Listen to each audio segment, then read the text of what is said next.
Ne becsüld alá az oszmánokat. オスマンを侮ってはならない。長年オスマン帝国と刃を交えてきたハンガリーの王ジギスムントはそう警告を発しました。まず軽装の我らが突撃する。好機を見て貴公らが続かれよ。しかしその忠告はフランスとブルゴーニュの騎士には侮辱と響きます。農民風情の工賃を廃せというのか。断じて受け入れられぬ。1396年ニコポリスの戦い、未曾有の脅威たるオスマン帝国に対しローマ教皇と対立教皇の双方が十字軍結成を呼びかけるという奇跡が起きました。フランスの騎士団を中核に神聖ローマ帝国の諸侯らが馳せ参じ、その兵力は1万6,000。これは当時のキリスト教世界が編成しうる最大級の軍隊でした。しばらくの間彼らの盛況さは成功したかに見えました。十字軍はオスマン歩兵を蹴散らし軽々を切り伏せます。ですが木杭の森に守られた敵陣を突破した刹那、息も怠惰の騎士たちの眼前に広がったのは、無数にはためく絶望の三日月。丘の向こうには王が率いる聖イエニチェリの大軍が待ち構えていたのです。イエニチェリは時の声を上げて突撃しフランス騎士団を粉砕しました。さらに逃走する十字軍の側面をセルビア騎兵が追撃。これが決定打となります。後に中世最後と称された十字軍は壊滅的敗北に終わったのです。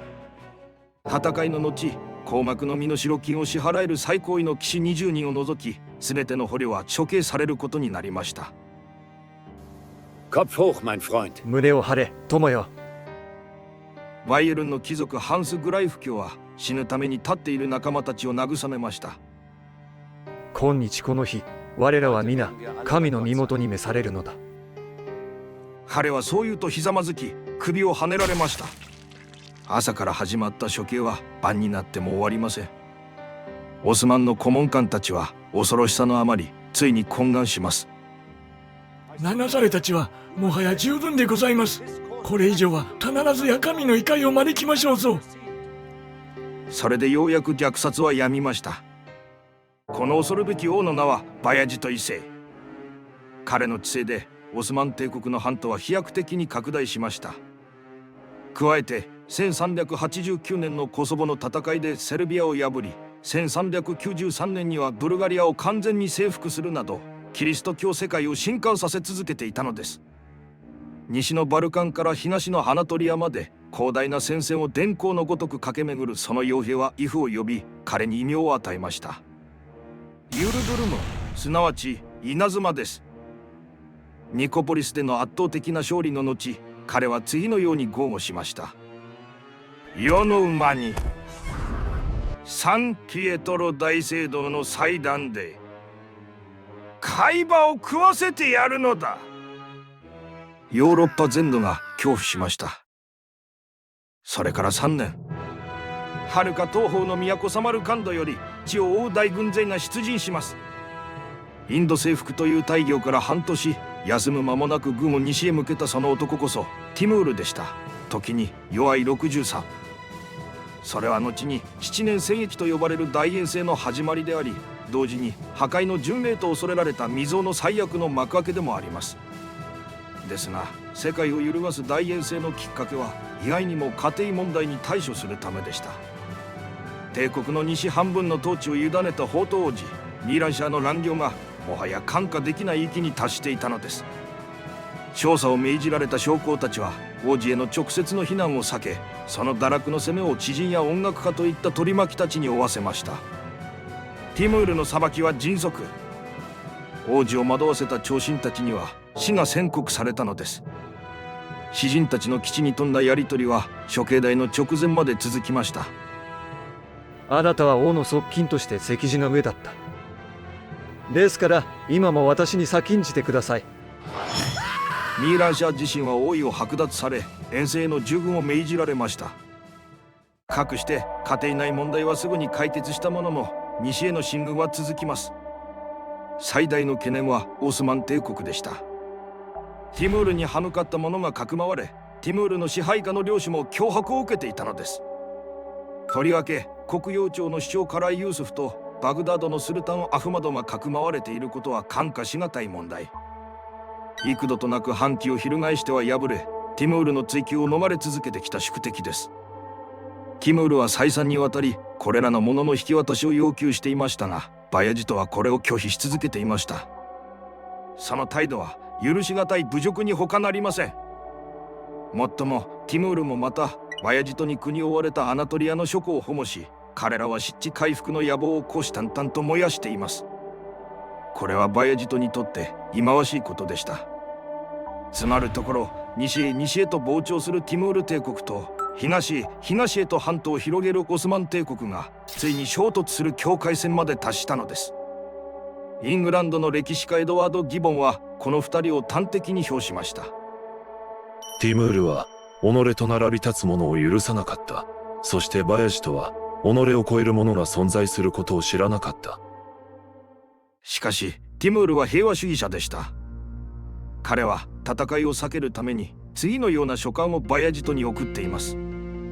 汝の計り知れない野心の船が自己愛の深淵で難破した今、その無謀の方を下げ、誠実の港に悔い改めの怒りを投じることが賢明であろう。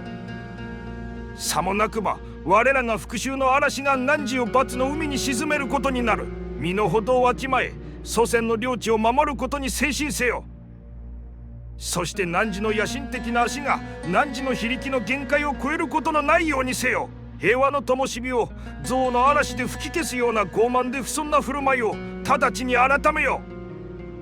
我らとの戦いを求めるな。それを求めて栄えた者はかつて一人もいない。悪魔が汝を破滅へとそそのかしているのは明白だ。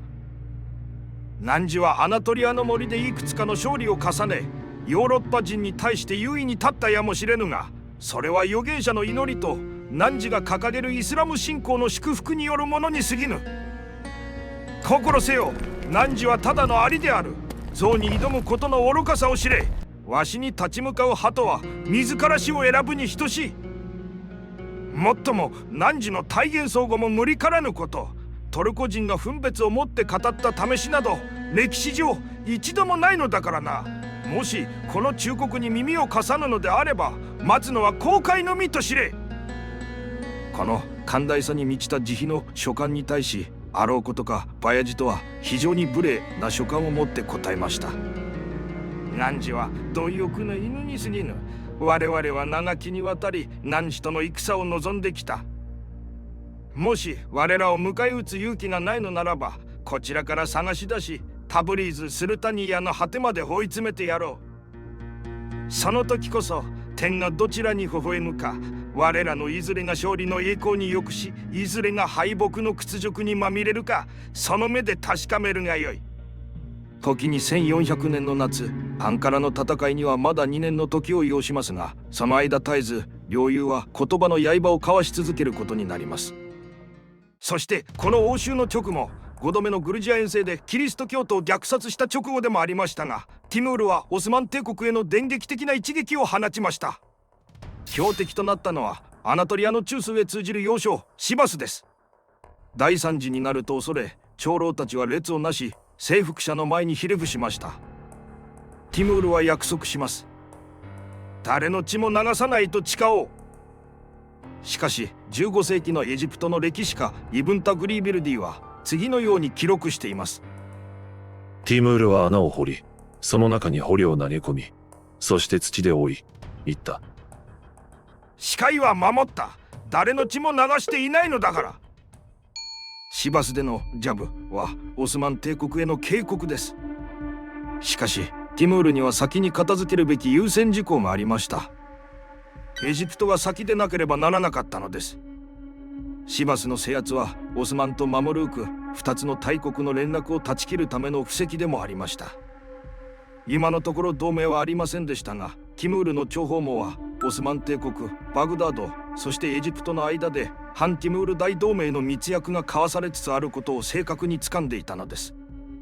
幸いその中核となりうるバヤジトは今コンスタンティノープル攻略に釘付けとなっています。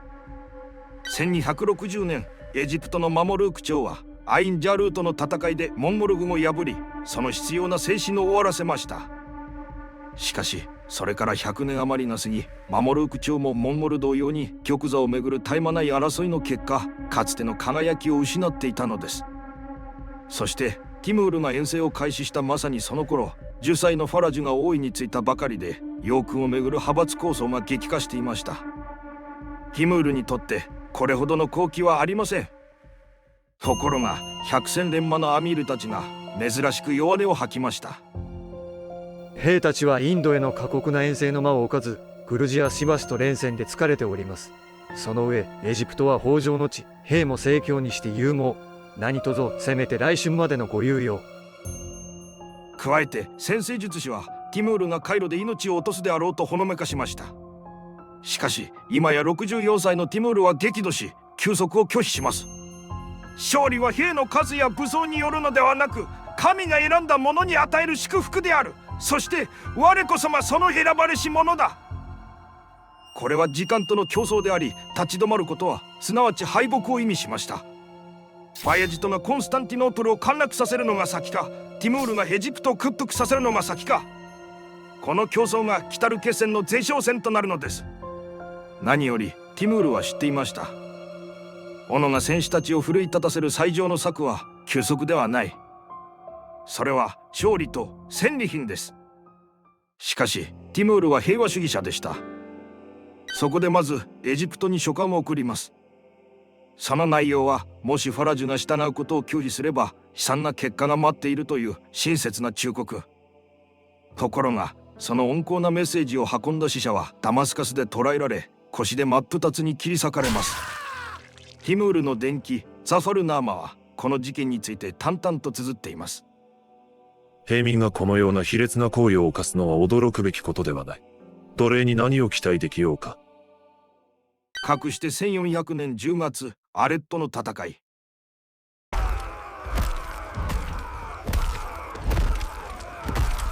マムルーク軍は一蹴されました。征服されたアレッポの地獄をイブン・タグリービルディは次のように綴ります。ティムールの兵は慣れ親しんだ恥ずべき行為に及んだ。女性を捕まえ、大モスクで死の人々の大群衆の目の前で仲間たちと代わる彼女を犯した。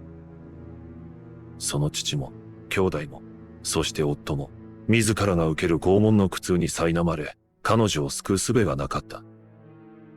虐殺と略奪は4日間にわたりました。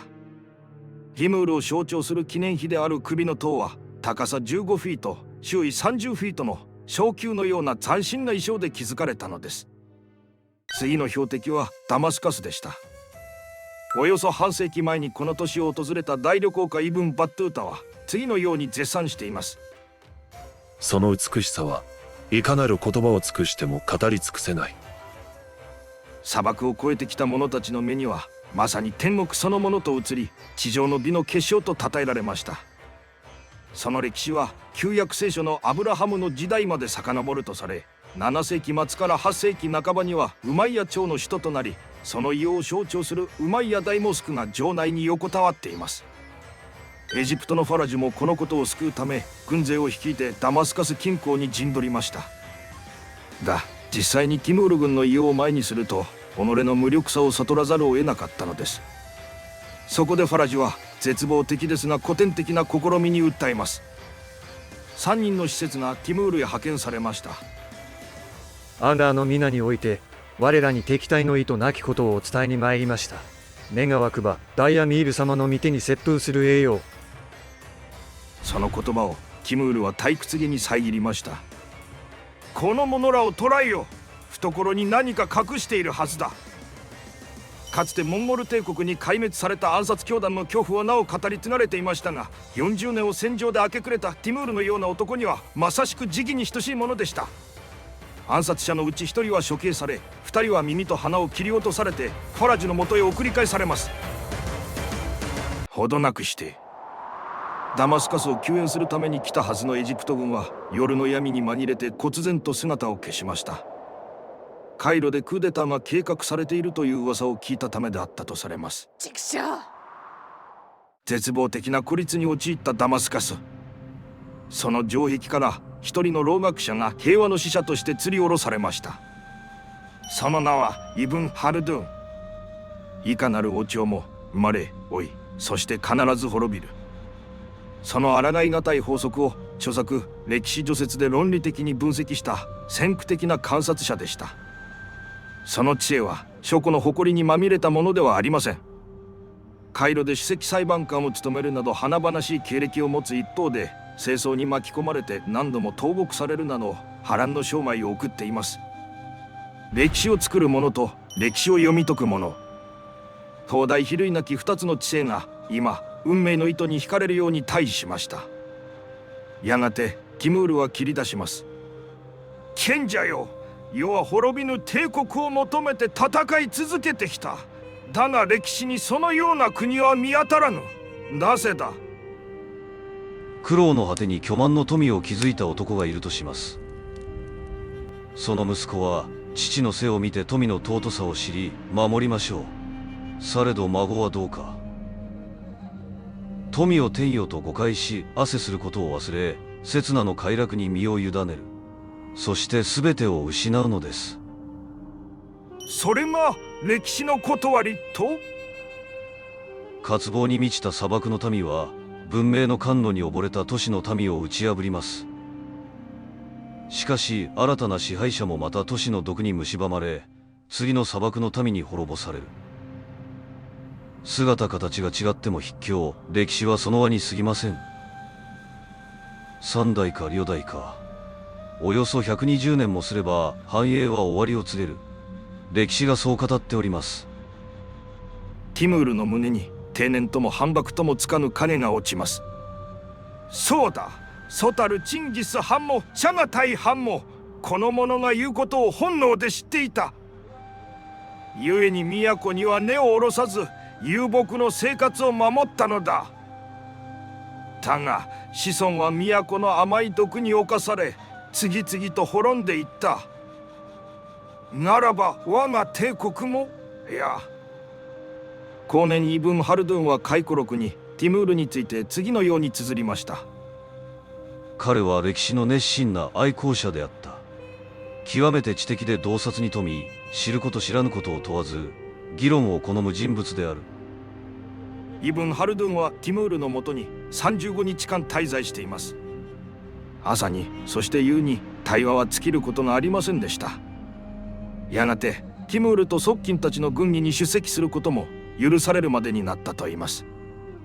この回転の終わり頃のある日についてハルドゥンは奇妙なやり取りを書き留めています。彼は私に向き直るとこう言った。そなたがここまで乗ってきたラバを世に売らぬか。私のような者があなたのような方に物を売るなど恐れ多いことです。しかし敬意を表してあのラバをあなたに捧げましょう。富も高い位も名誉もいりませんでした。束の間の友情を示すには一等のラバで十分だったのです。ただしダマスカス、その運命は全く別でした。ハルドゥンが去るやティムールは総攻撃を命じ、破壊の嵐がことを蹂躙しました。悪なき戦利品への渇望の中でティムールの兵は前代未聞の新たな残虐行為をひねり出します。歴史家イブン・タグリービルディは記しました。宝物のありかを聞き出すためにタタール人はダマスカスの人々をありとあらゆる拷問にかけた。鼻の穴には細かい埃にまみれた布を詰められ、息を吸うたびにそれを吸い込み、ほとんど死にかけた。すべてを差し出しても信用されず、死ぬまで拷問が繰り返された。死んだ後も死んだふりをしているかもしれないと考えられ、さらに切り刻まれた。カイロの人々は終末を共にするのではと震え上がりました。しかしティムールは向きを変えます。マムルク軍は安堵するばかりで、もはや彼を追いかけませんでした。シバスへの帰路、ティムールは大きく回り道をしてバグダードを攻めます。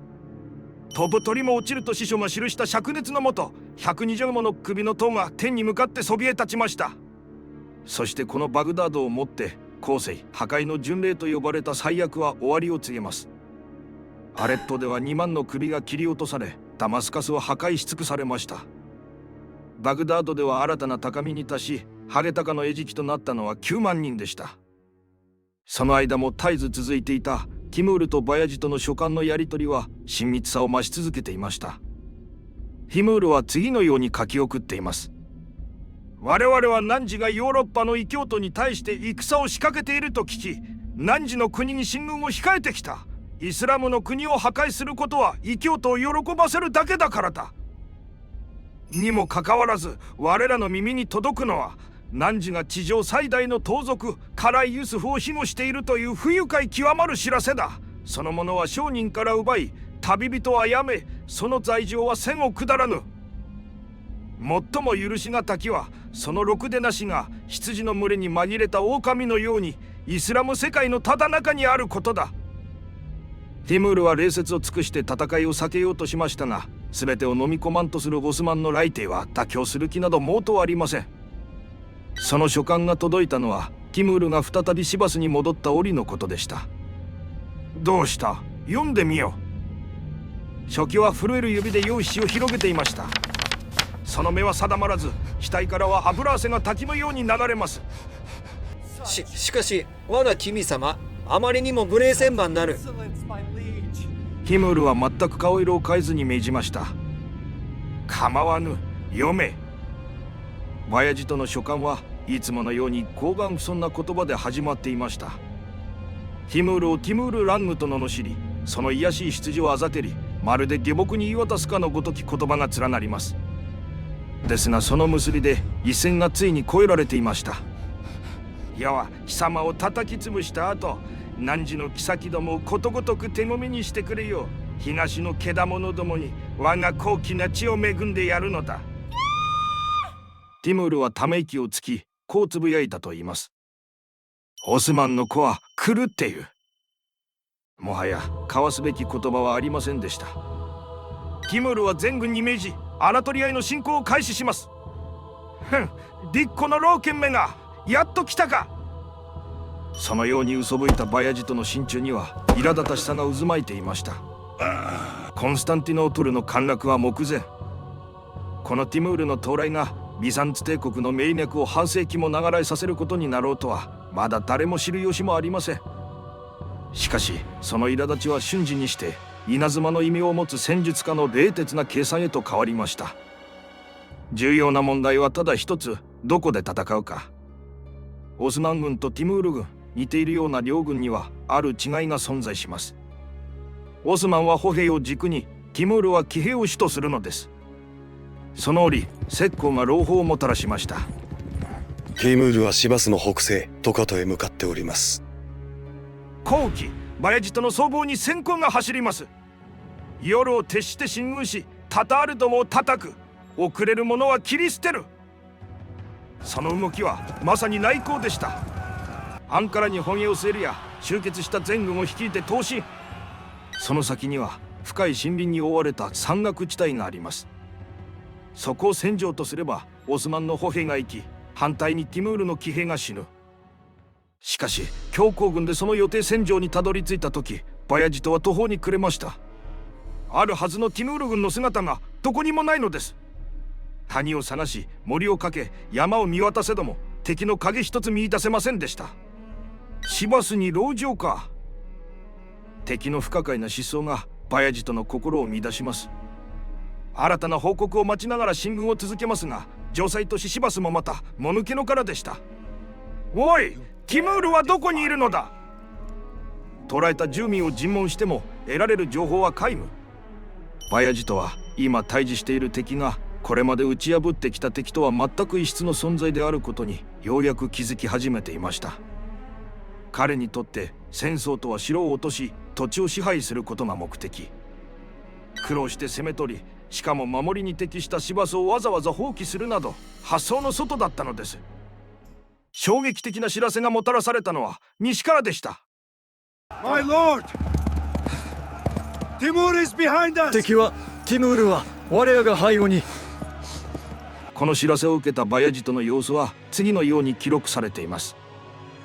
まるで審判の日であるかのようにパニックに襲われ、悲しみと後悔で自分の手を噛み吠え、怒りの火で燃え、ほとんど窒息し、休息と睡眠を放棄した。陽動と欺瞞の達人であるティムールは北西へ向かうと見せかけ、ハリス川に沿って南西へと大きく迂回する壮大な偽装進軍を行っていました。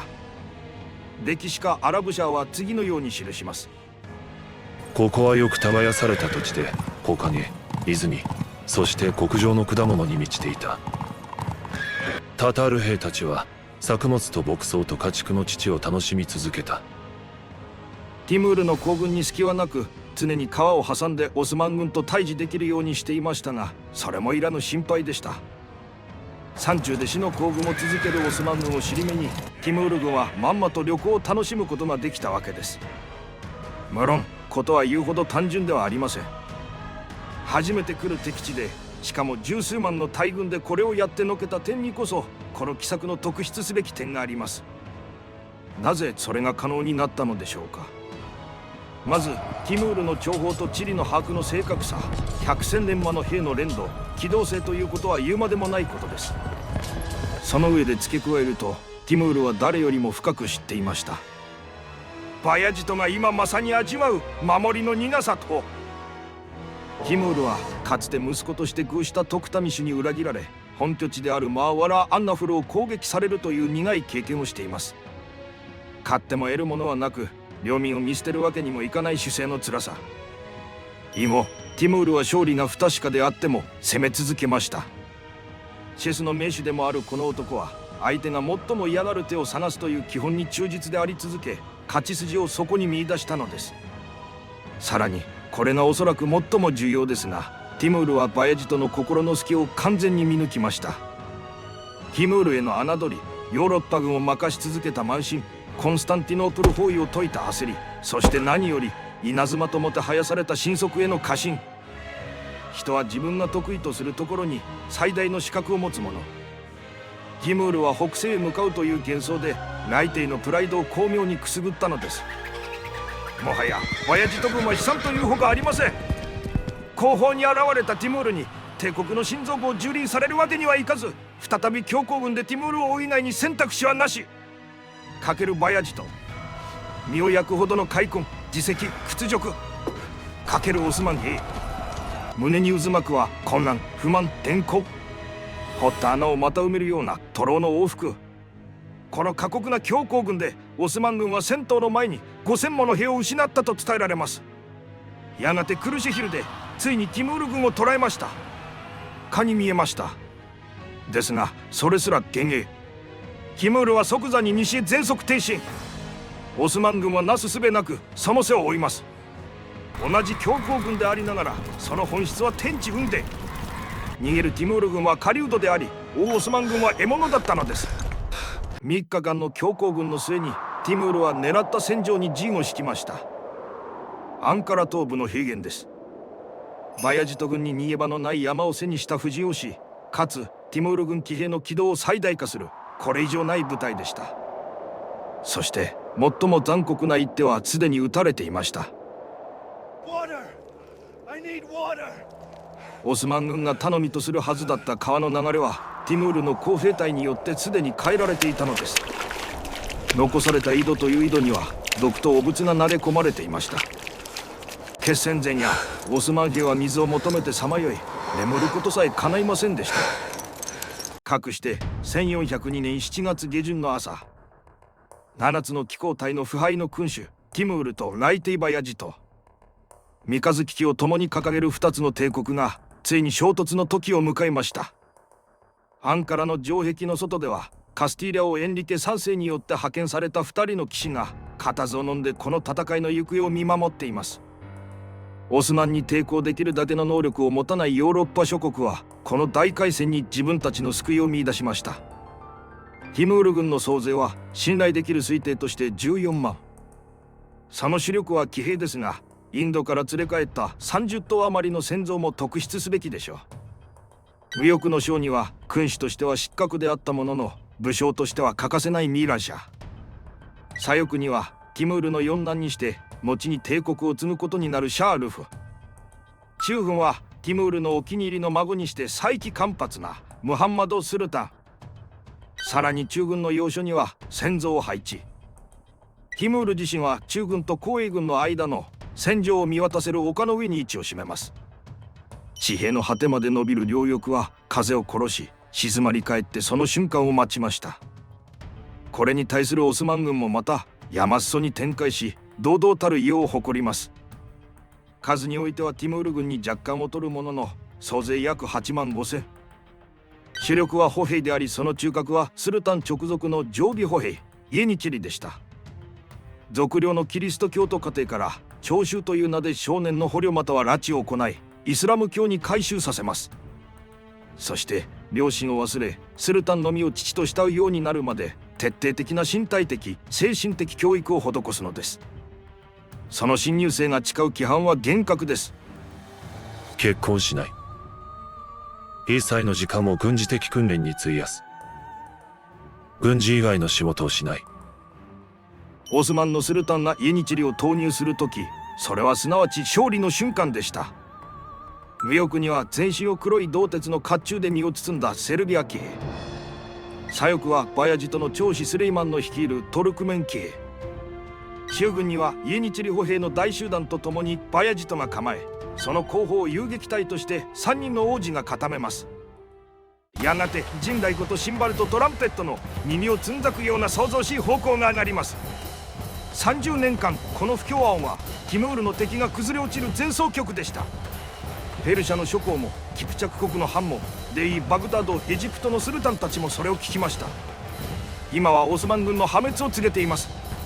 開戦早々、ティムール右翼ミーライシャーの軍勢が一斉にオスマン軍の左翼に襲いかかり後退させます。その代わりオスマン右翼はセルビアの騎兵部隊の援護のもとにティムール左翼シャールフの軍団を押し込みました。やがて戦列はほころび、混戦の様相を呈していきます。この混沌の中、ティムールは冷徹に戦況を見据え、かねてより温めていた策を放ちました。マヤジトに追放されたトルクメン部族長の騎馬部隊を投入したのです。かつての主が彼らに突撃してくるのを見た者たちはたちまち反転し、オスマン軍左翼の撃破に加わりました。アナトリアを制圧したばかりのバヤジトへの忠誠が薄く、何世代も仕えてきた部族長への忠誠心の方が強かったのは当然のこと。加えてこれはティムールの調略の成果でもありました。戦いの数ヶ月前からマヤジトに不満を持つ者たちに密使を送り続け、離反を誘っていたのです。兵に惜しみなく与えるティムールの評判も蔵切りの背を押しました。しかしイエニチェリの忠誠は離れです。ティムール軍の騎馬の精鋭部隊がイエニチェリに突入しましたが、雨あられのように降る矢に撃退されます。この機を逃さず、バヤジトは崩壊寸前の左翼を救うべく手持ちの全予備兵力を戦場へと投入。形勢は振り出しに戻ります。戦略で圧倒し、知略で凌駕し、策略で出し抜いてなお力だけが未だ拮抗していました。ティムール軍もまた少なからぬ損耗を被り、とりわけ左翼の痛手は重いもの。しかしティムールは変幻する戦況を盤上のように見ていました。ならば力でその全てを押しつぶすまで。わずかな揺らぎを捉えた刹那、命令が飛びます。衆軍に総攻撃の合図を送れ。ここまで肉の壁として控えていた戦争がついに幅広の一列になって静止し始めます。ティムールはインドから連れてきた戦争にアレンジを加え、その背にはギリシャ飛の投擲手が乗り込んでいました。手のつく巨体から呪われし液体が降り注ぎ、さすがのオスマン兵も動揺し始めます。完全なる包囲を恐れ、バヤジトの王子たちが戦場から逃げ出し始めました。この逃亡は兵士たちの士気に致命的な打撃を与えます。それでもなおオスマン兵は勇敢でした。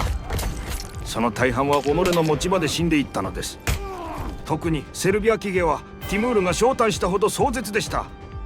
しかしムハンマド・スルタン率いる精鋭サマルカンド師団が突撃したのがとどめの一撃となり、趨勢はついに定まります。それでもバヤジトは剣を捨てませんでした。斧が盾となり、英雄的に死んでいくイエニチェリ兵に守られながら王として戦い続けたのです。生き残ったわずかな手勢を率いて丘に陣取り、夕闇が迫るまでそこを死守しました。しかしついに最後のイエニチェリが足元に崩れ落ちた時、雷帝は逃亡すべく一人馬にまたなります。ですがすぐにティムールの名目上の君主であると同時に優秀な武将でもあるマフムード・ハンが追いつき、2人の息子ともども捕虜にしました。ついに何が起こったかは数世紀にわたり大きな論争の的となりました。この論争はシェイクスピアと同時代の劇作家マーローに大きく起因します。彼が手がけた戯曲「タンバレイン大王」では次のように描かれるのです。舞台の上、征服者タンバレインが呆然と叫びます。我が足台を運び出せ。するとバヤジトの檻から引き出され、タンバレインはバヤジトを踏み台にして椅子に座る。要、悪党よ、要。繰り返しバヤジトをあざけり、剣先で肉片を食べさせようとします。誇りを無残に砕かれたバヤジトはついに檻に頭を打ちつけて脳症を散らし、その妻ザビーナも檻に突進し脳症をぶちまけるのです。史実はマロほど劇的ではありませんでしたが、全くの創作でもありません。その根拠はアラブシャーが記した批判的なティムール伝記、ティムールの最悪における運命の不可思議です。この歴史家はティムールがダマスカスを蹂躙した際に8歳の幼児としてその町にいたために、ティムールに対して辛辣な敵意を持っていました。そこには次のように記されています。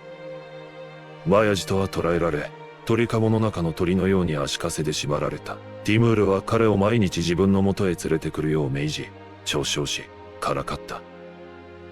さらにバヤジトの妃や側室たちがティムールの宴で釈放させられるのを見て、バヤジトは深く絶望したとも記されています。対照的にティムール側の記録ザファルナーマは宮廷賛美書らしく寛大なティムール像を提供します。捕らえられたバヤジトにティムールは短い説教をしました。この悲劇を招いたのは汝自身だ。世は決して戦を望んではいなかった。もし世の忠告に耳を傾けていたならば、異教徒と戦う汝に強大な資金と軍隊を授けていたものを。ザファルナーマが読者に保証するところによれば、バヤジトは偉大な皇帝として最大限の敬意を持って扱われたとのことです。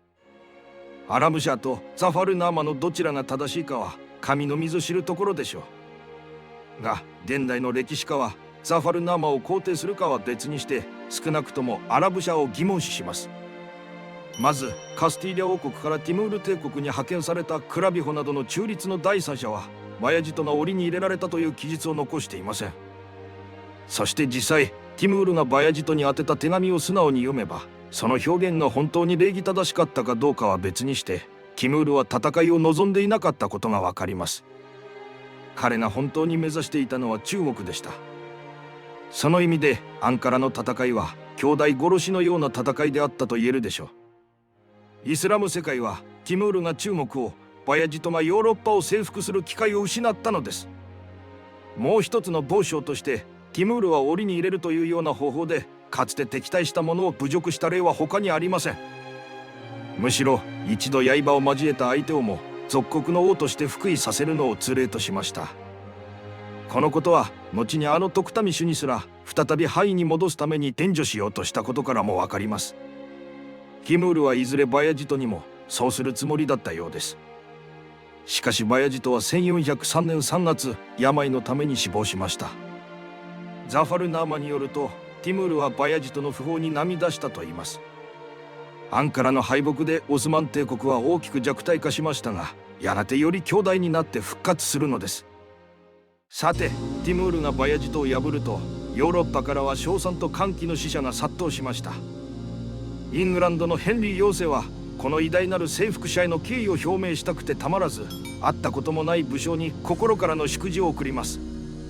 フランスのシャルル6世からは最も勝利に輝き静筆なる君主ティムールへの大げさな賛辞が寄せられました。ですがその惨憺は古いを帯びていました。ティムールの勝利を熱望していた彼らは、今度はティムールの圧倒的な力の前にいかに無防備であるかという現実に気づき怯え始めたのです。しかしティムールはヨーロッパには興味がありませんでした。悲しいかな、その貧しさこそが最善の盾となります。キリスト世界の安堵のため息を聞きながらティムール軍は突然引き返します。ハオは中国明の皇帝との戦いに向かうのです。